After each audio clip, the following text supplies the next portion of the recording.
گوبر ہوتا ہے وہ ان کے جانوروں کا چارہ ہو جاتا ہے. اسی طرح جنات کو ایک طرح سے انسانوں کا بھائی بتایا گیا ہے. مسلم میں آتا ہے، ابن عمر سے روایت ہے کہ آپ صلی اللہ علیہ وسلم نے فرمایا جب تم میں سے کوئی شخص کھانا کھائے تو دائیں ہاتھ سے کھائے، یعنی سیدھے ہاتھ سے کھائے، اور پیے تو سیدھے ہاتھ سے پیے، کیونکہ شیطان بائیں ہاتھ سے کھاتا اور پیتا ہے. اسی طرح مسند احمد میں آتا ہے کہ بائیں ہاتھ سے کھانے والے کے ساتھ شیطان کھاتا ہے، یعنی لیفٹ ہینڈ سے کھاتے ہیں، کھانا کھاتے ہیں یا کچھ بھی پیتے ہیں تو شیطان پھر ساتھ میں کھاتا ہے، اور بائیں ہاتھ سے پینے والے کے ساتھ شیطان پیتا ہے. یعنی کچھ بھی کھائیں یا پیئیں، اگر ہم لیفٹ ہینڈ سے کر رہے ہیں تو ساتھ میں پھر وہ شیطان شریک ہو جاتا ہے. مسند احمد میں آتا ہے جب آدمی اپنے گھر میں داخل ہوتا ہے اور داخل ہوتے وقت اور کھاتے وقت اللہ کا نام لیتا ہے تو شیطان اپنے چیلوں سے کہتا ہے کہ اس گھر میں نہ تو تمہارے لیے کھانا ہے اور نہ ہی رات گزارنے کی جگہ. مطلب جس گھر میں ہم بسم اللہ پڑھ کے انٹری کرتے ہیں، پھر وہاں جو ہے نہ تو شیاطین جو ہوتے ہیں ان کا کھانا ہوتا ہے اور نہ ہی رات گزارنے کی جگہ ہوتی ہے.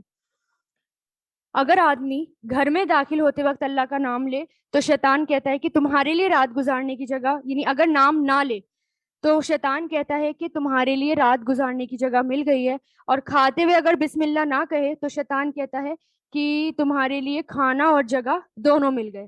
یہ مسلم کی روایت ہے. اسی طرح جنات میں شادی بیاہ کا بھی رواج ہوتا ہے، یعنی ان میں بھی اپنی ایک شادیاں ہوتی ہیں، اور شیاطین کو بھی موت آتی ہے. ابلیس کی عمر جو آتی ہے نا، بس وہ قیامت تک کی آتی ہے.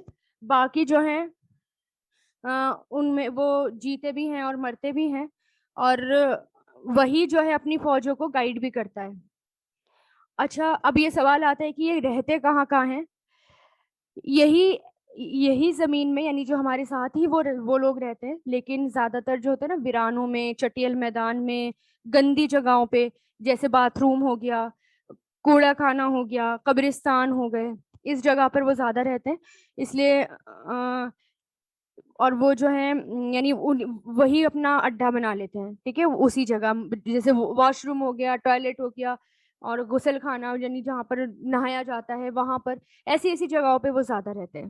حدیث میں غسل خانے میں نماز پڑھنے کی ممانعت آئی ہے، یعنی منع کیا گیا ہے نا کہ وہ ناپاک جگہ ہے اور وہاں شیاطین رہتے ہیں، اور شیاطین ایسی جگہوں پر بھی زیادہ ہوتے ہیں جہاں پر وہ فتنہ فساد کر سکتے ہوں، جیسے کہ بازاروں میں، کیونکہ بازاروں میں زیادہ فتنہ اور زیادہ لڑائیاں، زیادہ فساد ہو سکتے ہیں، تو اس لیے وہ وہاں پر رہتے ہیں. آپ صلی اللہ علیہ وسلم نے ایک صحابی کو یہ کہہ کر وصیت کی کہ جہاں تک ممکن ہو سب سے پہلے بازاروں میں داخل نہ ہو اور سب سے آخر میں وہاں سے نہ نکلو، اس لیے کہ بازار میں سب سے زیادہ شیاطین ہوتے ہیں، اور شیطان کا وہ میدان جنگ ہوتا ہے، وہاں وہ اپنا جھنڈا لگاتا ہے. اسی طرح حدیث میں آتا ہے کہ سب سے زیادہ ناپسندیدہ چیز جو ہے نا وہ بازار ہے. مطلب بازاروں میں جاؤ لیکن فٹافٹ اپنا کام نمٹاؤ اور واپس آ جاؤ. جیسے ونڈو شاپنگ ہوتی ہے نا، اس کے لیے منع کیا گیا ہے، کیونکہ ایک تو بازاروں میں جانے سے ہی منع کیا گیا ہے، اور جاؤ لیکن اپنا ضرورت کا سامان فٹافٹ لو، زیادہ ٹائم وہاں پر مت لگاؤ اور آ جاؤ. سب سے زیادہ نمازیں جو ہیں وہیں پر ہی قضا ہوتی ہیں اگر ہم دیکھیں تو بازاروں میں. بلال بن حارث سے روایت ہے، وہ کہتے ہیں کہ ایک سفر میں آپ صلی اللہ علیہ وسلم کے ساتھ ہم نے ایک جگہ پڑاؤ ڈالا، یعنی ہم رکے. آپ قضائے حاجت کے لیے نکلے، یعنی واش روم کے لیے. آپ کی عادت یہ تھی کہ قضائے حاجت کے لیے دور جایا کرتے تھے. میں نے آپ کو ایک لوٹا پانی دیا اور آپ نکل گئے. میں نے آپ کے پاس لڑنے جھگڑنے اور شوروں کی آواز سنی جیسی کبھی نہ سنی تھی. آپ صلی اللہ علیہ وسلم تشریف لائے تو میں نے اس کے بارے میں پوچھا. آپ نے فرمایا کہ مسلمان جنات اور مشرک جنات آپس میں لڑ رہے تھے. انہوں نے مجھ سے کہا کہ ان کے رہنے کے لیے جگہ بتائیں. تو چنانچہ میں نے مسلمانوں کے لیے بلند زمین اور مشرکوں کے لیے پست زمین مقرر کر دی، تو جھگڑا ختم ہو گیا. مطلب مسلمان جنات جو ہیں وہ جیسے پہاڑوں پہ اور اونچی جگہوں پر، جو اونچی زمین ہوتی ہے وہاں پر رہنے کا حکم دیا، اور جو چٹیل میدان ہوتے ہیں اور کھلے میدان ہوتے ہیں، ویرانی جگہ ہوتی ہے، وہاں پر کس کو حکم دیا؟ جو مشرک جنات ہوتے ہیں انہیں. اچھا، عبداللہ بن کثیر کہتے ہیں کہ میں نے قصیب سے پوچھا کہ بیت اور یعنی پست اور بلند زمین سے کیا مراد ہے. انہوں نے کہا بلند زمین پہاڑ اور دیہات ہے، اور پست زمین وہ حصہ ہے جو کہ نیچے ہے، یعنی جو کہ نچلا حصہ ہوتا ہے. جیسے کہ پہاڑوں کے نیچے اور سمندر کے درمیان میں جو ہوتا ہے وہ، اور جن کا واسطہ بلند زمین سے پڑا، یعنی اور یہ بھی فرمایا کہ جن کا واسطہ بلند زمین سے پڑا وہ محفوظ رہا، اور جس کا واسطہ پست زمین سے پڑا وہ محفوظ نہ رہا، یعنی ان کو پریشان کرتے ہیں۔ جب اندھیرا ہو جاتا ہے تو شیاطین پھیل جاتے ہیں۔ حدیث میں آتا ہے کہ جب اندھیرا ہوتا ہے تو سارے شیاطین پھیل جاتے ہیں، ایسے وقت میں بچوں کو باہر نکالنے سے روکنے کا حکم دیا گیا۔ اثر مغرب کا ٹائم ہوتا ہے، مغرب کا ٹائم ہو جاتا ہے، ہمارے بچے باہر آ جاتے ہیں، تو خاص طور سے اس ٹائم پر روکا گیا، کیونکہ شیاطین کی فوج اندھیرا ہوتے ہی باہر آ جاتی ہے۔ اذان دینے سے شیاطین بھاگ جاتے ہیں، اور ان میں جو ہے اذان سننے کی طاقت نہیں ہوتی، جو مشرک اور پریشان کرنے والے ہوتے ہیں۔ رمضان میں شیاطین کو باندھ کر رکھ دیا جاتا ہے۔ شیاطین آدھے دھوپ میں اور آدھے سائے میں بیٹھنا زیادہ پسند کرتے ہیں۔ اچھا، کیونکہ اس لیے ہمیں حکم دیا گیا ہے کہ آدھے دھوپ اور آدھے سائے میں مت بیٹھو، یعنی ایسی جگہ ہے نا جہاں پر آدھا دھوپ آ رہی ہے اور آدھی جگہ سے سایہ آ رہی ہے، تو ایسی جگہ نہیں بیٹھنا چاہیے، یا تو پورا دھوپ میں آ جائیں یا پورا سائے میں آ جائیں۔ وہ جانور جن کے ساتھ شیاطین ہوتا ہے، آپ صلی اللہ علیہ وسلم نے فرمایا ہر اونٹ کے ساتھ ایک شیاطین ہوتا ہے، اس لیے اونٹ کے باڑے میں نماز پڑھنے سے منع کیا گیا۔ بکری کے باڑے میں نماز پڑھ سکتے ہیں کیونکہ وہاں پر برکت ہے۔ اور شیاطین کی شکل جو ہوتی ہے وہ بھی خراب ہوتی ہے، ڈراؤنی ہوتی ہے، اس لیے وہ اپنی اصلی شکل میں نہیں آتے، جیسا کہ ہارر سٹوری میں ہم امیجن کرتے ہیں اسی طرح کی۔ بخاری اور مسلم، جب سورج کی کرنیں ابھرنے لگیں تو نماز چھوڑ دو یہاں تک کہ سورج غروب ہو جائے، اور سورج کے غروب اور طلوع کے وقت نماز نہ پڑھو، اس لیے کہ وہ شیاطین کے سینگوں کے بیچ میں ہوتا ہے، یعنی اس وقت مشرک قوم عبادت کرتی ہے۔ اس طرح سورج جس طرف ہوتا ہے شیطان اس کے سامنے کھڑا ہو جاتا ہے، تاکہ ان لوگوں کی عبادت میں شیطان شامل ہو جائے، یعنی جب بالکل اگنے کا وقت ہو رہا ہوتا ہے نا، جب منع کرتے ہیں اس وقت جو ہے یہاں تک کہ وہ پورا اوپر نہ ہو جائے سورج، تب تک، کیونکہ وہ بالکل کہاں ہوتا ہے سورج شیطان کے سینگوں کے بیچ میں کھڑا ہو جاتا ہے، تو پھر وہ عبادت کس کو ہو جاتی ہے، اس کی طرف ہو جاتی ہے۔ جنات کی طاقت کیا ہوتی ہے؟ ان کو کچھ طاقت ایسی ملی ہوتی ہے کہ انسانوں کو نہیں ملی ہوتی، یعنی سیکنڈز میں ایک جگہ سے دوسری جگہ پہنچ جاتے ہیں، انسانوں سے آگے نکل جاتے ہیں، آسمان تک پہنچ جاتے ہیں۔ ان کے اندر پڑھنے لکھنے کا بھی رواج ہوتا ہے، اور ان میں یعنی روپ بدلنے کی بھی صلاحیت ہوتی ہے۔ سانپ، گدھا، کتا، بچھو، اونٹ، گائیں، بکری، پرندے یا انسان کی شکل بھی لے لیتے ہیں۔ اس جیسے کہ آیا تھا نا میدان جنگ میں، جب بدر کا موقع تھا اور میدان جنگ میں جو ہے شیطان آیا تھا، اور وہ کسی کی سراقہ بن مالک کی شکل میں آیا تھا اور مشرکین کو خوب اکسا تھا مسلمانوں کے خلاف، اور جیسے ہی جیسے اس نے جبریل علیہ السلام کو دیکھا فوراً میدان چھوڑ کر بھاگا۔ ابو بکر جو ہے، ابو بکر ابن ابی دنیا نے مقائد شیطان میں روایت کیا ہے کہ وہ لکھتے بھی ہیں، ہم نے حضرت عمر کے پاس مختلف رنگ بدلنے والے جنوں کا تذکرہ کیا، یعنی الگ الگ رنگ بدلنے والے، تو انہوں نے کہا کہ کسی میں یہ طاقت نہیں کہ اللہ نے جس رنگ روپ میں بنایا ہو اسے بدلا جائے، لیکن جس طرح تم میں جادوگر ہوتے ہیں ویسے ان میں بھی ہوتے ہیں، اگر تم کو ایسی چیز نظر آئے تو اذان دے دو، یعنی جادوگر بھی ہوتے ہیں ان کے اندر اور جادو بھی دکھاتے ہیں، رنگ روپ بدل کر بھی دکھاتے ہیں، تو کچھ عجیب سی چیز دیکھو تو اللہ کی پناہ مانگ لو، یعنی اور اذان دے دو، یعنی کوئی اگر ہمیں لگ رہا ہے ایسی چیز نظر آ گئی ہے جو کہ نارمل نہیں ہے تو پھر کیا کرو، اذان دینا شروع کر دو، کیونکہ اذان دینے سے شیاطین بھاگ جاتے ہیں۔ سعد بن وقاص کہتے ہیں کہ رنگ بدلنے والے شیاطین کو دیکھنے پر ہمیں اذان دینے کا حکم دیا گیا۔ آپ صلی اللہ علیہ وسلم گھروں میں رہنے والے جنوں کو قتل کرنے سے انہوں نے منع کیا اور فرمایا کہ کہیں ایسا نہ ہو کہ یہ مسلمان بن جائے، یعنی مقتول مسلمان جن ہوں، کیونکہ ہو سکتا ہے یہ مسلمان جن بھی ہو۔ مسلم میں آتا ہے کہ ابو سعد خدری سے روایت ہے کہ آپ صلی اللہ علیہ وسلم نے فرمایا مدینہ میں جنوں کی ایک ایسی جماعت ہے جو مسلمان ہو چکی ہے، اور جو شخص ان میں سے کسی کو دیکھے تو 3 مرتبہ ان سے نکلنے کو کہے، اس کے بعد نظر آئے تو قتل کر دے، اس لیے کہ وہ شیطان ہے۔ 3 بار میں تو وہ نکل جائیں گے، چوتھی بار میں وہ کیا ہوگا، پھر شیطان ہوگا اگر نہیں نکلا۔ گھروں میں سانپوں سے کہنا چاہیے کہ تمہیں اللہ کی قسم ہے اس گھر سے نکل جاؤ اور ہمیں اپنی شرارتوں سے محفوظ رکھو ورنہ تمہیں مار دیا جائے گا، اگر وہ 3 بار کہنے کے بعد بھی نظر آئے تو پھر وہ مار دیا جائے۔ اسی طرح بخاری میں آتا ہے سانپوں کو قتل نہ کرو مگر جو چھوٹا یا زہریلا ہو اسے مار ڈالو۔ شیطان انسان کے جسم کے اندر خون کی طرح دوڑتا ہے، جیسے نا کہ بتایا گیا تھا کہ جیسے جب بچہ پیدا ہوتا ہے تو وہ اس کے ساتھ فوراً لگ جاتا ہے اور فوراً اس کے اندر خون کی طرح وہ شامل ہو جاتا ہے۔ بخاری میں آتا ہے، حضرت انس سے مروی ہے کہ آپ صلی اللہ علیہ وسلم نے فرمایا شیطان انسانوں کے اندر خون کی طرح دوڑتا ہے، اللہ کے نیک بندوں کو شیطان کچھ نہیں کر سکتا۔ منافقت میں بھی شیطان جو ہے وہ زیادہ آتا ہے، جس کے اندر منافقت ہوتی ہے نا اس کے اندر بھی یہ جو ہے شیطان زیادہ آتا ہے۔ اور لیکن یہ ہے کہ شیطان کی چالیں کمزور ہوتی ہیں اور ان سے کبھی بھی ڈرنا نہیں چاہیے، کیونکہ یہ ہماری طرح جن ہوتے ہیں لیکن ان کی جو طاقت ہوتی ہے اور جو ایک میچور جن ہوتا ہے وہ ایسا ہی ہوتا ہے جیسے کہ ہمارے 10 سال کا بچہ۔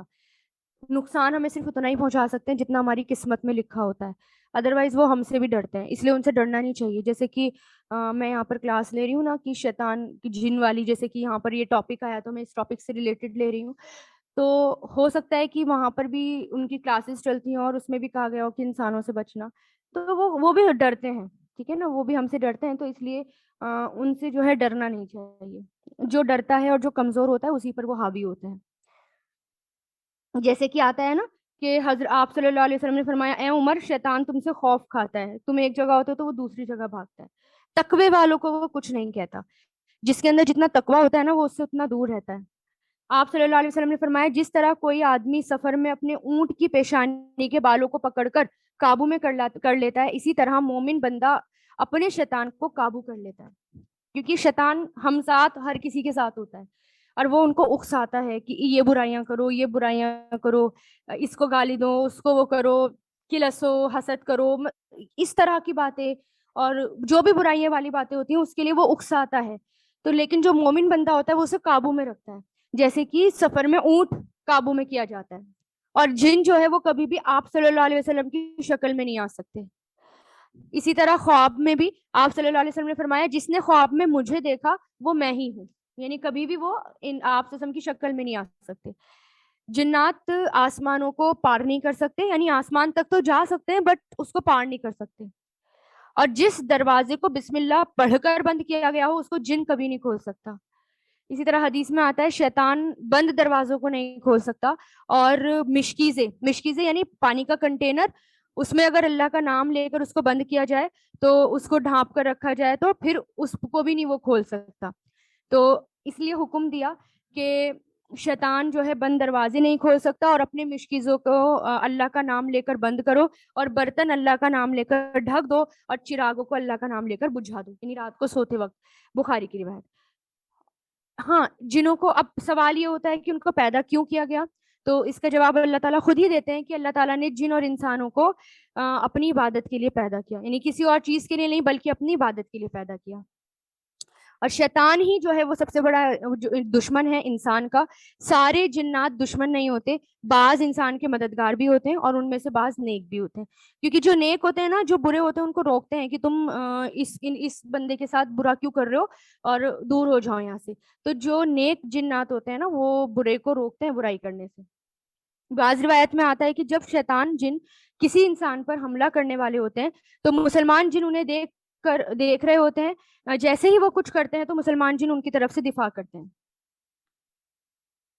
اس لیے دعا مانگی جاتی ہے کہ اے اللہ میں پناہ چاہتی ہوں ہر اس مخلوق سے، یعنی ہمیں یہ دعا کرنی، کیونکہ جن ہر وقت جو ہے ہمارے اس میں رہتے ہیں نا، ہمارے کیونکہ شیطان ہمارا دشمن ہے۔ اللہ تعالیٰ نے شروع میں ہی کہہ دیا کہ دیکھو شیطان کی باتوں میں مت آنا، وہ تمہارا دشمن ہے، اور تمہیں جو ہے جنت جیسے کام کرنے ہیں۔ پھر اللہ تعالیٰ نے وہی بتایا، ہمیں احکام بتائے کہ جنت جیسے کام کیا ہوتے ہیں۔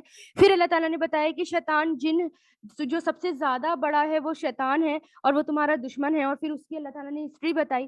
اور پھر ہمیں دعا مانگنی چاہیے کہ اللہ میں پناہ چاہتی ہوں گر کر ہلاک ہونے سے، عمارت میں دبنے سے، ڈوبنے اور جلنے سے، پناہ چاہتی ہوں موت کے وقت شیطان کی جھنجھناٹ سے، اور اس بات سے کہ میں تیری راہ میں جو ہے پست ہو جاؤں، یعنی کمزور ہو جاؤں، پیچھے ہو جاؤں، اور پناہ چاہتی ہوں کسی جانور کے ڈھسنے سے کہ میری موت ہو۔ تو اس کے اندر کیا ہے کہ جنات جن کے بارے میں کہ شیطان کے جھنجھوڑنے سے بھی میں تیری پناہ چاہتی ہوں کہ وہ مجھے اینڈ موقع پر آ کر وسوسے نہ ڈالے۔ ٹھیک ہے، تو یہ تھا. اب اس میں یہ ہے کہ اگر ہم آیت الکرسی پڑھیں، چاروں کل پڑھیں، سورہ بقرہ کی تلاوت کریں، تو یہ سب چیزیں ہمیں جو ہے پروٹیکشن میں رکھتی ہیں اور جنات کو ہمارے پاس آنے سے روکتی ہیں. اسی طرح نماز کی حالت میں، اسی طرح اذان جب ہو رہی ہو یا کوئی ایسی چیز ہو تو گھر میں خود ہی اذان دینا شروع کر دو، تو انشاءاللہ ہم محفوظ ہیں. اچھا، ان کے بارے میں یہ بھی آتا ہے کہ جیسے بیماریوں کے بارے میں کہ روایتوں سے پتہ چلتا ہے کہ کینسر کی بیماری کے بارے میں بھی آتا ہے کہ شیطان انوالو ہوتا ہے ایک حد تک اس میں، اور اس لیے کچھ لوگ جو ہیں قرآن کی آیت سے بھی اس کا علاج، اور کافی حد تک اس کا علاج بھی. پھر آپ صلی اللہ علیہ وسلم نے استحاضہ کی جو بیماری ہوتی ہے نا، جو عورتوں کو ہوتی ہے، جس میں پیریڈس کے علاوہ اسپاٹنگ ہونی شروع ہو جاتی ہے نا لگاتار، وہ والی، اس کے بارے میں بھی فرمایا یہ شیطان کی رگڑ کی وجہ سے بھی ہوتا ہے، یعنی اس بیماری میں بھی وہ انوالو ہو جاتا ہے. پھر انسان کے پانی، کھانے اور گھر میں بھی شیطان کا حصہ ہوتا ہے.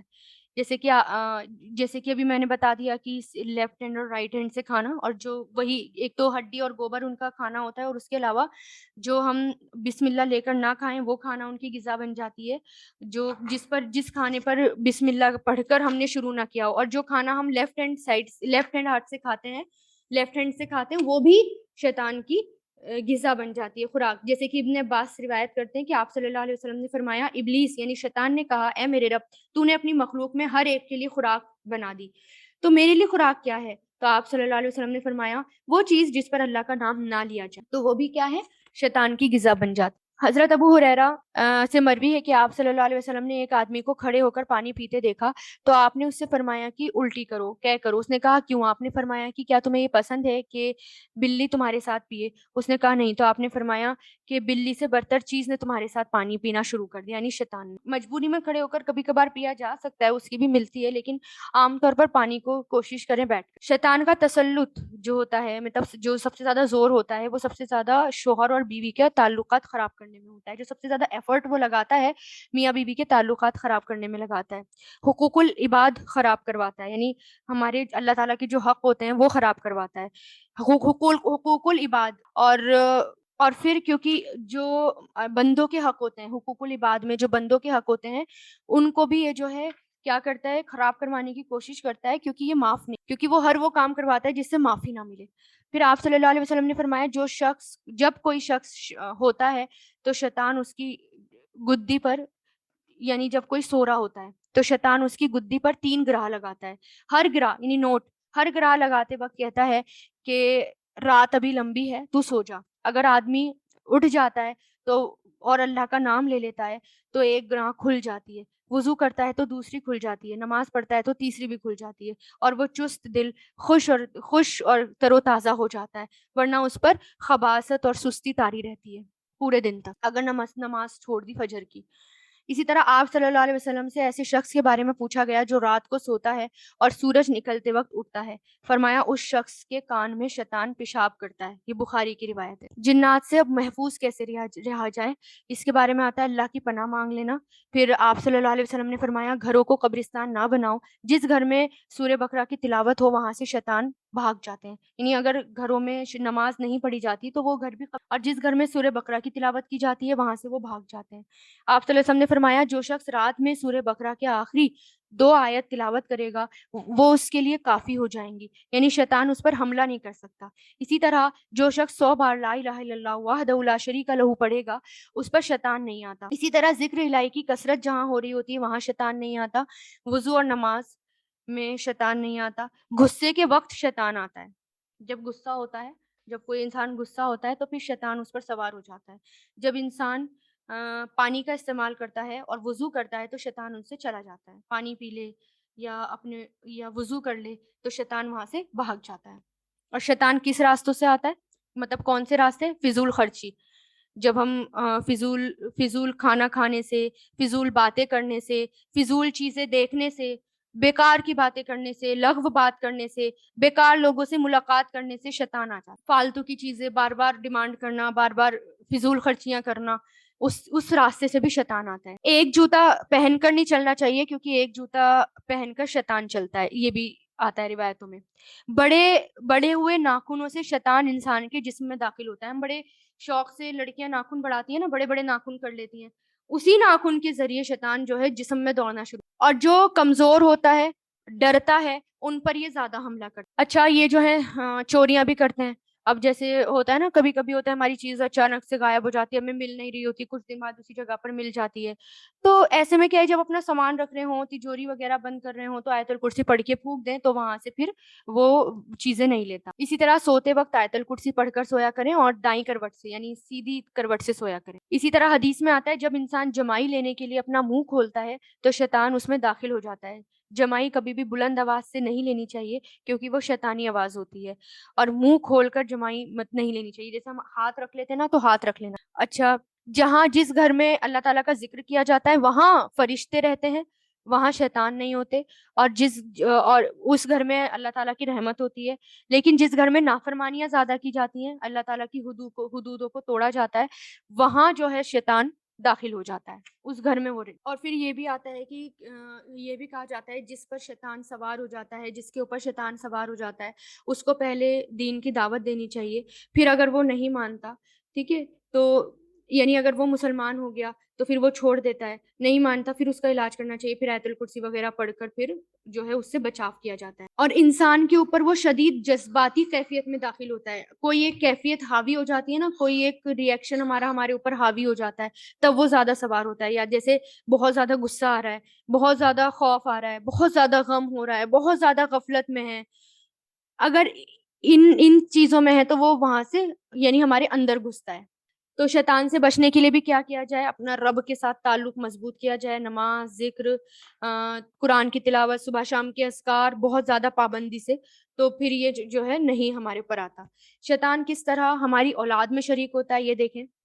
جیسے کہ وہ مفلسی اور محتاجی کا خوف دلاتا ہے ہمیں, اور پھر وہ کیا کرتا ہے کہ ابارشن کرا لیتے ہیں اسی چکر میں لوگ جو ہیں. تو یہ اب تم اور بچہ کر رہے ہو, اچھا اب جو ہے یہ اس کو کہاں سے کھلاؤ گے, اب تو تم غریب ہو. تو اس طرح کی باتیں کر کے وہ ہمارے اندر آ جاتا ہے, اور جس سے والدین کی تربیت میں دین کی تعلیم نہیں رہتی. یعنی جو والدین ہوتے ہیں دین کی تعلیم نہیں دیتے, اللہ سے دور کر دیتے ہیں, یعنی اللہ سے دور ہوتے ہیں, تو پھر اس میں شیطان شریک ہو جاتا ہے. اولاد کی محبت میں اتنا پاگل کر دیتا ہے کہ اللہ کی بتائی ہوئی باتیں اولاد پر سختی محسوس ہونے لگتی ہیں. یعنی جیسے مان لیجیے نماز فجر میں ہم خود بھی اپنی اولاد کو نہیں اٹھاتے, نہیں یہ بہت لیٹ سویا تھا, بہت دیر سویا تھا, بہت دیر سے سویا تھا, ابھی اٹھ نہیں پائے گا, چلو قضا نماز پڑھ لے گا. تو اتنی محبت سوار ہو جاتی ہے اولاد کی کہ اللہ تعالیٰ کے حق بھلوا دیتا ہے. تو اس طرح وہ شیطان ہماری اولاد کے ذریعے ہمارے پاس آ جاتا ہے. نئے نئے قرآن کی طرف سے دھیان ہٹا کر نئی نئی چیزوں میں پھنسا دینا. اس لیے کہا گیا نا کہ جیسے کہ ہمیں اللہ تعالیٰ نے حکم دیا ہے کہ 7 سال کی عمر میں نماز جو ہے حکم دے دو نماز کا بچوں کو, ٹھیک ہے. اور ہم کیا کرتے ہیں, اب آپ یہ دیکھیں کہ 7 سال کی عمر میں ہم بچوں کو فجر کی نماز پڑھانا ہمارے لیے مشکل ہوتا ہے. لیکن اگر ہمیں سوئمنگ کلاس جوائن کرانی پڑ جائے, فٹ بال اسپورٹس وغیرہ جو ہیں ہم جوائن کروا لیں, تو وہ ہمارے لیے آسان لگتے ہیں کہ اٹھو تمہاری اسپورٹ کی کلاس ہے, جلدی سے جاؤ. لیکن اگر ہمیں یہ کہنا پڑے اٹھو نماز پڑھو, تو وہ مشکل لگتا ہے کہ نہیں بہت لیٹ سویا تھا, اس کو تو بہت نیند آ رہی ہے, چلو کوئی بات نہیں قضا پڑھ لے گا. تو اس طرح جو ہے وہ سوار ہوتا ہے ہمارے اوپر. قرآن جو ہے چھوٹی عمر میں حفظ کرانا ہمیں ظلم لگتا ہے, اور کہ ہم بچے کی زندگی کو پیچھے کر دیں گے, ایسے کام. لیکن باقی چیزیں جو ہیں ہمیں آسان, اور شیطان جو ہے نا وہ چھوٹی عمر میں ہی بچے کو ماں سے الگ کر دیتا ہے, تاکہ جو ہے یہ میرے قبضے میں آئے اور یہ میرا بنے. تو ہمیں جو ہے تھوڑا اونچا اٹھنا ہے نا, ہمیں جو ہے اللہ کی طرف بھی آنا ہے, دین کی طرف بھی آنا ہے, اس پر بھی زور دینا ہے, اللہ کے احکام کی پابندی کرنی ہے. میوزک کے ذریعے ہمارے اندر گھستا ہے, جیسے کہ میں نے ابھی بتا دیا. تو ان سب چیزوں سے بس ہمیں بچنا ہے, اور ان سب چیزوں کا دھیان رکھنا ہے. بس انشاءاللہ پھر ہم جو ہے ہر چیز سے محفوظ رہیں گے. اللہ کے ذکر میں آ گئے, قرآن میں آ گئے, تو سمجھ لیجئے بے فکر ہو گئے. اور انشاءاللہ بس اپنے ایمان کو مضبوط کرنے پہ دھیان دینا چاہیے, ٹھیک ہے. اور بچوں پر ترس نہیں کھانا چاہیے, کم سے کم دین کے معاملے میں ترس نہیں کھانا چاہیے کہ نہیں ابھی سو رہا ہے, ابھی اس کی کچی نیند ہے. جیسی 7 سال کا ہو جائے اس پہ ترس کھانا بند کر دیں, ہے نا. اور اس پہ رحمت اور شفقت ہونی چاہیے, لیکن اللہ تعالیٰ کے حکم کو نہیں توڑنا. جو چیزیں فرض ہیں وہ چیزیں فرض ہیں, ٹھیک ہے. اور اس میں جو ہے پھر آپ کے بیچ میں محبت نہیں آنی چاہیے, ٹھیک ہے. قرآن اگر فرض ہے تو ہے، ہمارے لیے ضروری ہے، پڑھنا تو ہے، ہماری محبت بیچ میں نہیں آنی چاہیے جو قرآن کو پڑھنے سے روک دے اور ان سب سے ہمیں دور کر دے۔ وآخر الدعوانا ان الحمد للہ رب العالمین، سبحانک اللہم وبحمدک، نشہد ان لا الہ الا انت، نستغفرک ونتوب الیک۔ السلام علیکم ورحمۃ اللہ وبرکاتہ۔